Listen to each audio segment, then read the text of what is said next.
Je pense que pour parler de la beauté de l'Église, il faut être juste en abordant certaines de ses parties difficiles. Pour ma part, j'ai fréquenté une église à un moment dans ma vie chrétienne que je trouvais géniale et merveilleuse. On m'enseignait l'apologétique, on m'apprenait à défendre la foi, on m'apprenait à être centré sur l'évangile et à présenter la foi, on me formait. C'était des jeunes gens qui aimaient Jésus, ce que je n'avais jamais vu auparavant.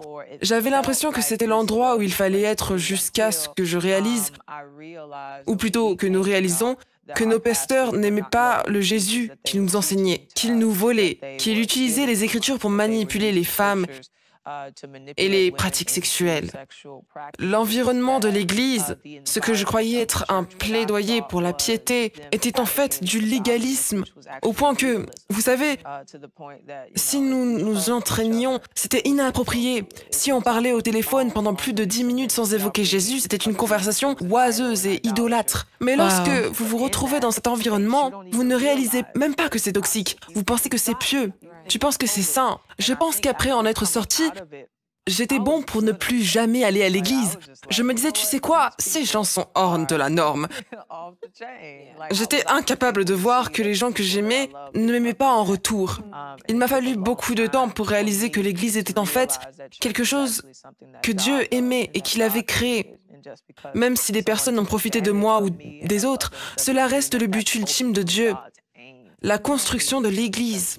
Par chance, j'ai été mise en contact avec un pasteur quelques années plus tard qui m'a fait découvrir le livre des Actes où Paul rencontre le Seigneur Jésus qui lui dit « Hé, tu me persécutes !» Ce qui était profond, parce que Dieu s'identifie tellement à son Église que dans sa confrontation avec Paul, il ne dit pas « Hé, tu persécutes l'Église ». Il personnalise et dit « Tu me persécutes ».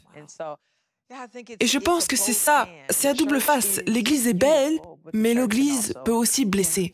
Nous devenons aussi sensibles lorsqu'il s'agit de l'Église C'est incroyable. Ouais. et lorsqu'il y a d'abus de pouvoir. Ouais. Mais vous avez raison, c'est la partie qui est déchirante. Parce que je crois dans mon cœur que notre seul espoir en tant qu'être humain est Jésus. Je le crois de tout mon cœur. Lorsque les gens viennent dans une église à la recherche de cet espoir, à la recherche d'un meilleur avenir et qu'ils se retrouvent maltraités, c'est souvent le point final de leur cheminement dans la voie. Ils se disent « Je me retire, c'est dévastateur ». En ce qui me concerne, je n'ai pas tant souffert de l'Église que de sa déception. Des gens que je pensais plus mûrs dans la foi que moi et qui ne l'étaient tout simplement pas. C'est décevant parce que tu attends de ces personnes qu'elles t'enseignent, qu'elles te servent de modèle. Et tu te dis, attends, tu t'occupes encore de ces choses comme si tu étais au primaire et j'ai besoin que tu sois l'exemple. Donc, je pense que c'était plutôt une déception pour moi. La douleur de l'Église est si dure parce que je crois que la douleur de l'Église est liée à des attentes déçues.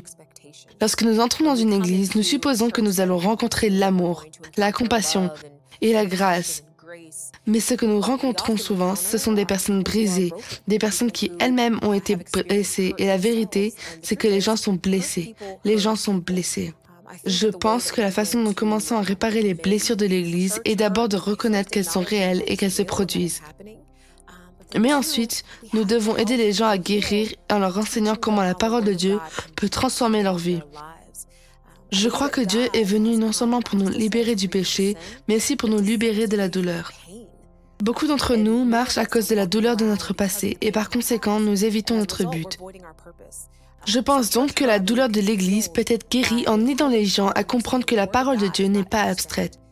Elle peut en fait vous aider à voir votre situation sous l'angle de la victoire plutôt que sous celui de la victime. Dans les années 80, au milieu des années 80, nous avons eu pas mal de choses qui se sont passées dans des sortes d'églises grandioses et chez les leaders. Et je n'oublierai jamais, Matt et moi étions jeunes mariés, j'ai aimé Dieu toute ma vie, j'aime Jésus de tout mon cœur. Ma plus grande prière depuis que je suis petite fille est « Dieu, ne me laisse jamais te faire honte ». Je sais, je l'ai fait, mais c'est le désir de mon cœur de toujours essayer de montrer son amour. Je me souviens de leaders qui tombent et des gens qui font des choses qui vous font dire « Oh mon Dieu !» et qui vous choquent. C'est en quelque sorte à ce moment-là que c'est devenu réel pour moi quand j'ai pensé « Tu ne peux pas mettre ta confiance dans l'homme. Je peux aimer, mais je ne peux pas mettre quelqu'un à la place de Jésus. Je ne peux pas mettre qui que ce soit sur un piédestal. Et tout ce que je peux dire, c'est ce que Dieu a fait pour moi à l'intérieur de moi, c'est qu'il a changé ma vie et qu'il a rendue si particulière que mon salut n'a rien à voir avec qui que ce soit d'autre, car seul Jésus l'a fait pour moi. C'est alors que vous avez entendu l'expression « Dieu n'a pas de petits-enfants, il n'a que des enfants, des fils et des filles ». Je pense que c'est là que c'est devenu vraiment réel pour moi. Vous ne pouvez pas chercher un homme pour être votre exemple. Vous devez aimer comme Jésus aimerait tout le monde. Shalom, j'espère que vous avez aimé cette vidéo. Abonnez-vous pour ne pas rater nos programmes. Merci de faire partie de notre famille TBN. Que Dieu vous bénisse. Shalom de Jérusalem.